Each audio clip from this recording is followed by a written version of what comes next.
सुनाई कैसे सुनाई साहब भाई बोले कोई बारो छोटो ना बोले ठीक नहीं श्रवण करने का प्रयास करते हैं। रकम सकती है रकम पावर है लेकिन वो जी कोई वायरल हो गया तो चाहे वायरल हो गया लेकिन इनके अनेकों अनेक सिद्धांत हैं।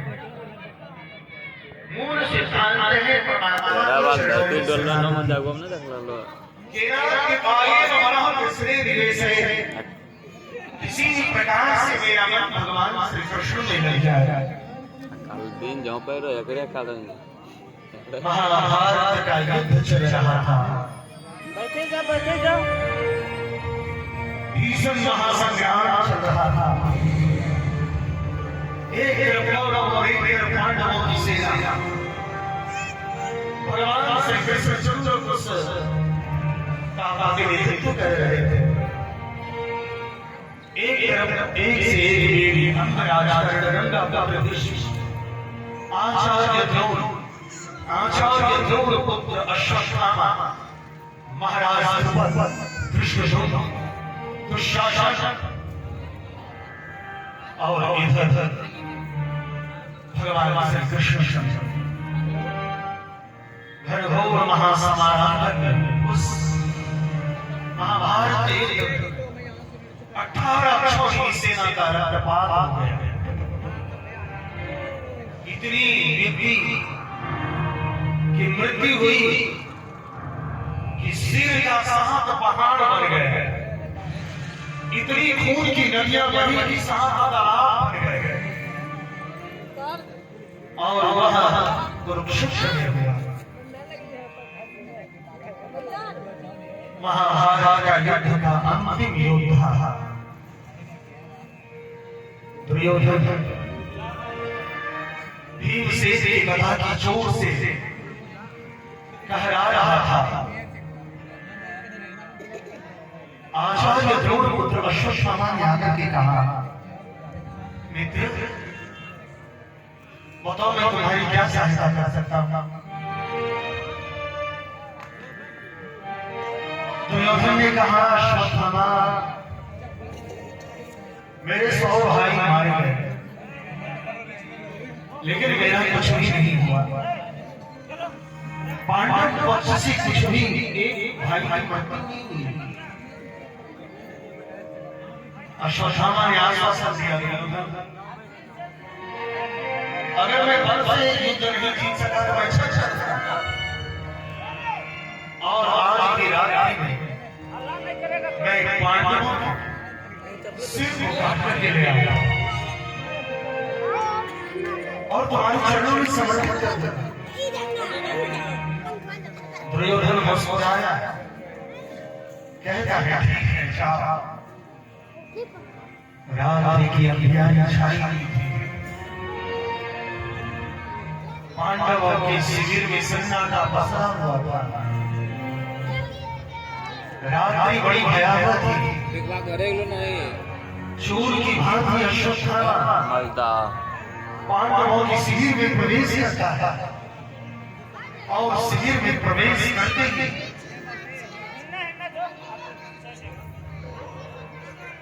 विचार करता है कि मुझे पांडवों के सिर को काटना है। लेकिन भगवान वासुदेव को इस विषय में पता है। भगवान वासुदेव ने उसी रात्रि में पांडवों को गंगा स्नान के लिए प्रेरित किया। भगवान वासुदेव के निर्देश को मानते हुए पांडवों ने मध्य रात्रि में गंगा की ओर प्रयाण किया। पांडव पुत्रों को भी प्रेरित करते थे वासुदेव, लेकिन पांडव पुत्र गए नहीं। आलस्य के कारण वो निद्रा में रहे। अश्वत्थामा प्रवेश किया, सोचा कि पांडव सोया है और हमारे 5 पांडव के पुत्रों का सिर काट दिया और बढ़िया कहास करते हुए दुर्योधन के पास आया है। तो दुर्योधन मैंने पांडवों का वध कर दिया है। अच्छा पहले अगर तुमने वध किया है इसका प्रमाण प्रमाण सामने है। जैसे ही चादर हटाई वहां पांडवों का सिर नहीं, पांडवों के पुत्रों का वस्त्र था। दुर्योधन विलाप करने लगा, पश्चाताप करने लगा, ये क्या कर दिया अश्वत्थामा? अरे मेरी शत्रुता तो पांडवों से जीती, मेरे पांडव पुत्रों का वध कर दिया। अरे अब मेरे गुरुकुल में कोई तिलांजलि, श्रद्धांजलि, जलांजलि, श्राद्ध करने वाला भी कोई नहीं रहा। तुमने 12 हत्या कर दिया, ये बड़ी गलती कर दी अश्वत्थामा। दुर्योधन पश्चाताप के सागर में डूबने लगा। द्रौपदी पांचाली को पता चला कि मेरे पुत्रों का संस्कार किया गया है। पांचाली आकर के रोने लगती है, गिरने लगती है। प्रचंड गदाधारी भीमसेन आकर के आश्वासन देते हैं, पांचाली तुम चिंता न करो, जिसने भी ऐसा कृत्य किया है मैं उसका वध अवश्य करूंगा। अर्जुन आगे में अर्जुन ने कहा, पांचाली मुझे पता है इस जगत और इसी को कृत्य को करने वाला आचार्य द्रोण के पुत्र अश्वत्थामा है। प्रचंड धनुर्धर अर्जुन ने गांडीव और प्रत्युचा को कसी और चले अश्वत्थामा की ओर। अश्वत्थामा भागता है, अश्वत्थामा प्रचंड धनुर्धर ने पकड़ लिया अश्वत्थामा को, खींचते हुए सामने लाया। पांचाली ये रही तुम्हारे 5 पुत्रों के हत्यारे। द्रौपदी रोने लगती है, कहती है इन्हें छोड़ दीजिए। पांचाली तुम्हारे 5 पुत्रों की हत्या इन्होंने की है और तुम कह रहे हैं छोड़ दीजिए? ये कैसी बात तुम कर रही है? पांचाली कहती है, हे धनुर्धर, ये आगे पुत्र मेरे तो पति अभी जीवित है, लेकिन अभी उनकी माता नहीं है। आचार्य द्रोण की मृत्यु हो गई है और आचार्य द्रोण ने जो विद्याएं अपने पुत्र को नहीं दी वो आप दी है। आप इन्हें छोड़ दीजिए। क्या बात है? ये द्रौपदी कौन है? ये द्रौपदी कौन है? हमारे हृदय में जो गया है वही द्रौपदी है। जिस जीव के हृदय में गया हो उस हृदय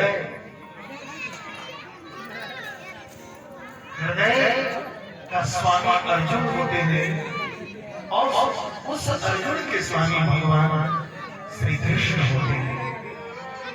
इसलिए मनुष्य को चाहिए कि हम जितने जीवों पर दया कर सकें, केवल अपने बच्चों पर ही नहीं, प्रत्येक जीव जंतु पर दया करें। हम एक निर्दोष और एक निरीह जीव को मार करके खाते हैं,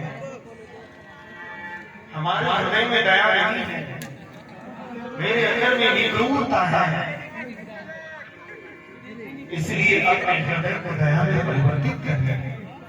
अगर हृदय में दया उत्पन्न होगी तो उस जीवन के बागडोर को भगवान वासुदेव संभालेंगे। इसलिए जीवन में यह संकल्प कीजिए, जो आपसे कमजोर प्राणी है, समाज में भी जो कमजोर प्राणी है, इसकी पर दया करें। जो आपके अभ्यस्त है 83,99,999 योनियों में सर्वश्रेष्ठ योनि है मनुष्य। 83,99,999 बार हम अपनी लोगों ने जन्म लिया और अपने लोग आए, लेकिन हमारा कोई साथ नहीं हुआ, मेरा कोई संस्कार नहीं हुआ। बड़े भाग मानुष जन्म का बाबा, बड़े भाग्य से हमने मनुष्य का शरीर पाया है। मनुष्य में भी शरीर में बड़े भक्ति करते लोग आए हैं। बड़ी अच्छी अच्छी भाषा हमारे बीच भाई ओम प्रकाश जी कर रहे थे, पर रुपए की विधानसभा के पूर्व एमएलए साहब श्री राम विलास पासवान जी भी बड़ी सार्थक वाणी से ओतप्रोत कर रहे थे। जिला परिषद सदस्यों ने भी बड़ी सार्थक वाणी से संबोधित किया। बस इतनी सी ख्याल रखनी है कि एक तो मनुष्य तन में आए और मनुष्य शरीर में आने के बाद भी हमें इतना सुंदर पद समाज में दिया है। समाज की भौगोलिक दशा को इसको अंतरिक्ष पर कैसे हम ध्यान करें, ये हमारा कर्तव्य होता है।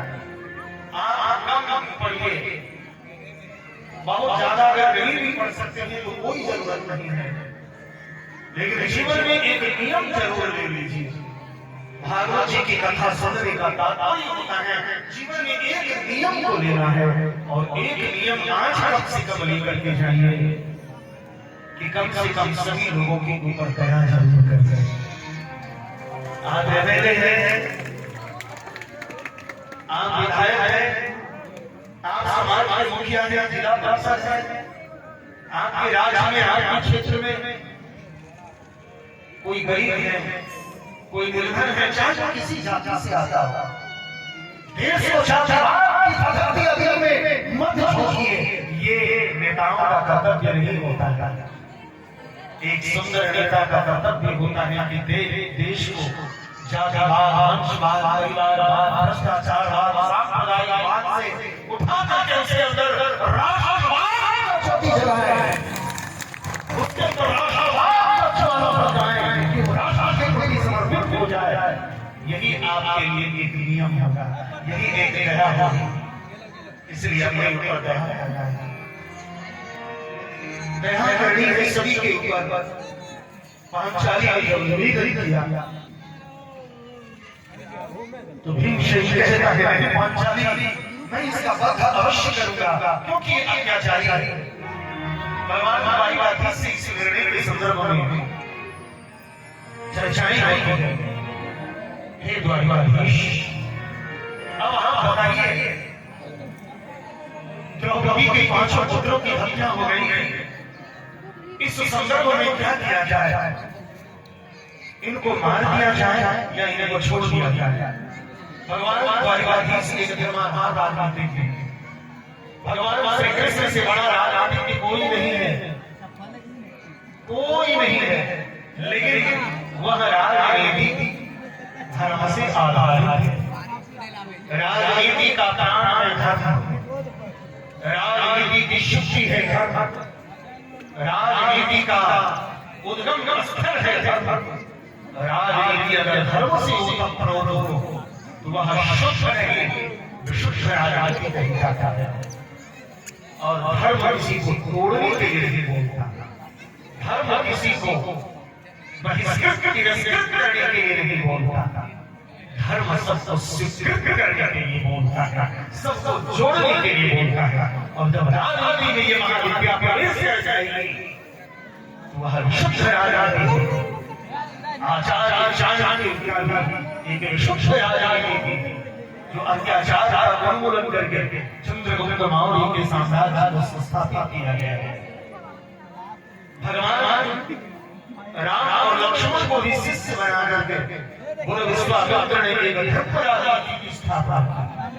भगवान आचार्य शांति मुनि ने भी श्री कृष्ण और बलराम से विद्या को उत्पन्न करके धर्माधार राजनीति की स्थापना की। इसीलिए जीवन में एक चीज को लेना है कि हमारी राजनीति धर्म से ओतप्रोत हो, राष्ट्रवादी हो। कोई जरूरी नहीं है कि हम अगर एमएलए हैं तो हमारा बेटा नहीं। समाज में अगर कोई व्यक्ति है, अगर कोई जिला अध्यक्ष है, कोई पार्टी अध्यक्ष है, तो जिंदगी भर वो जिले अध्यक्ष, पार्टी अध्यक्ष, नाला और पीसीसी बना करके मर गया, वो कभी एमएलए बन नहीं सकता। एक एमएलए चाहता ही नहीं कि कोई दूसरा एमएलए बने, लेकिन श्रेष्ठ एमएलए वही होगा जो चाहेगा कि हमारे पार्टी के एक एमएलए बने। अगर उसको कोई चुनित करता है तो वह वैसा गुरु होगा जैसे आचार्य शांतिपनि हुए, गुरु विश्वामित्र हुए, गुरु वशिष्ठ हुए, आचार्य चाणक्य हुए, देव ऋषि नारद हुए। ऐसे गुरु की आवश्यकता होती है।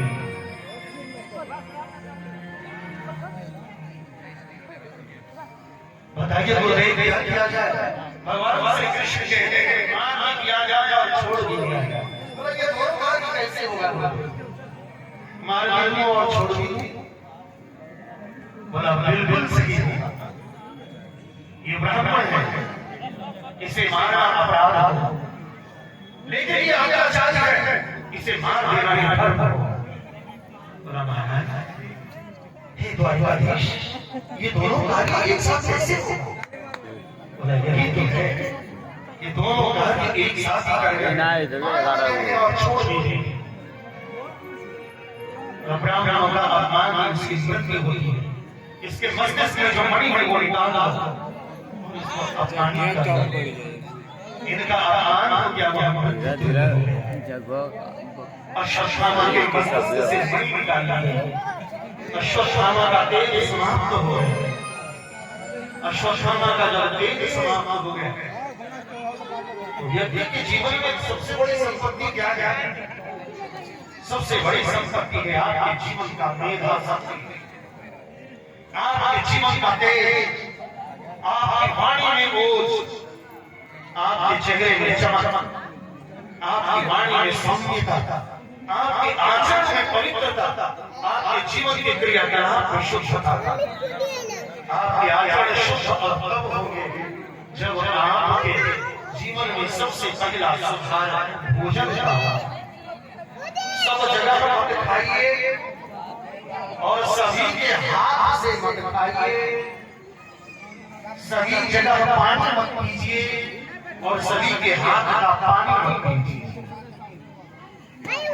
सभी के हाथ का भोजन करना भी अपराध है। अगर एक क्रूर व्यक्ति अगर आप भोजन करा रहे हैं तो आपकी मस्तिष्क क्रूर हो जाएगा। आप माँ के हाथ का भोजन करते होंगे, माँ अगर एक चावल दाल और एक आलू का भरता बना देती थी, बैगन का भरता बना देती थी तो उसका स्वाद कल्पना करेंगे आप। और आज की आपकी धर्म पत्नी पालक पकौड़े, रीत पकौड़े, धनिया पत्ती की पकौड़ी ये सब बनाती है, आप उसके स्वाद का जरा आकलन करें, क्योंकि वो जो भोजन बनाती है वो खींच करके बनाती है। अगर उसको आप फरमाइश कर दिए यार आलू कटहल की सब्जी और करेला का हलवा बनाओ, थोड़ा सा पापा सीख लेना, थोड़ी तिलवरी बना लेना, थोड़ी सी मूंग दाल की चटनी बना लो, थोड़ी सी हरी चने की भी चटनी बना लो, कुछ छोला बना लो, दो चार आइटम बोले नहीं बोले वो इतनी खींच जाएगी महाराज, वो इतनी नाराज हो जाता है, इतनी दुखी हो जाता है। उसी से बोले कि अगर कितनी तुम्हारे चकोरे तो बाजार से क्यों नहीं मंगवा लेते, हम तुम्हारे घर में क्या बता आए हैं। वो आप सुंदर तरीके से जीवन कराते नहीं देखिए, इसलिए देखने भी हमारी बीवी चिड़चिड़े हो गए, चिड़चिड़े आदमी के आत्मा से भोजन करके और माँ से जाकर के कभी कहता माँ आज आपको ये चीज खाने की जरूरत है, आज इसकी बरसती रहेगी, भीगी भीगी वो बाजार जाएगी, अपनी गठरी से दो टकिया पांच टकिया दस टकिया गाड़ेगी, आज मेरा डंडा मूंग दाल का पकौड़ा खाएगा, मेरा डंडा अरहर दाल खाएगा, मेरा डंडा बासमती चावल खाएगा, उस भोजन में प्रेम। इसलिए जैसा खाओगे अन्न वैसा होगा मन। सभी जगह मत खाइए, ठेले का भोजन मत करिए, चौल का भोजन मत करिए, सुंदर पवित्र भोजन जीवन में अपनाने का प्रयास करें। सारा जीवन की कमाई भोजन की और भोजन की शुद्धता का डाला तो गड़बड़ हो जाए। पेट्रोल इंजन में अगर डीजल डाला जाए, पेट्रोल इंजन में अगर डीजल डाला जाए तो इंजन की क्या स्थिति होगी? उसी प्रकार मनुष्य का आहार सात्विक आहार है। मनुष्य का जो हाथ है, मनुष्य का जो दांत है, मनुष्य का जीव है, मनुष्य का जो स्वभाव है वो सदैव शुद्ध शाकाहारी व्यवस्था के लिए है। इसलिए जीवन में शुद्ध शाकाहारी व्यवस्था की प्रगति चलना चाहिए। जैसा खाओ वैसा होगा। धर्मात्मा गांधी जी ने भगवान श्री कृष्ण से कहा एक काम करो, इसके माध्यम से मणि निकालना और जैसे ही मस्तिष्क से मणि निकाली गई अश्वत्थामा तेजहीन हो गया और जैसे अश्वत्थामा तेजहीन होता है,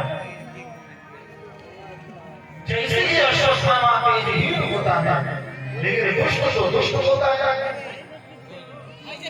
दुष्ट कभी सुधरता नहीं। उसे लाल चीनी में चाशनी में गुलाम करेले को करेले में चीनी का और शहद लगा दिया गया। ये आप लोग बैठ कर रहे हैं, आप लोग आगे बैठेंगे नहीं, आप लोग बैठेंगे नहीं। अगर बीच में 2 घंटे की शांति से अगर आप आगे बैठ सकते हैं तो आप दूसरे बैठने के क्रम में व्यवस्था भाग हो। आप घर पे रहिए, कोई अच्छा बात नहीं है। फिर भंडारे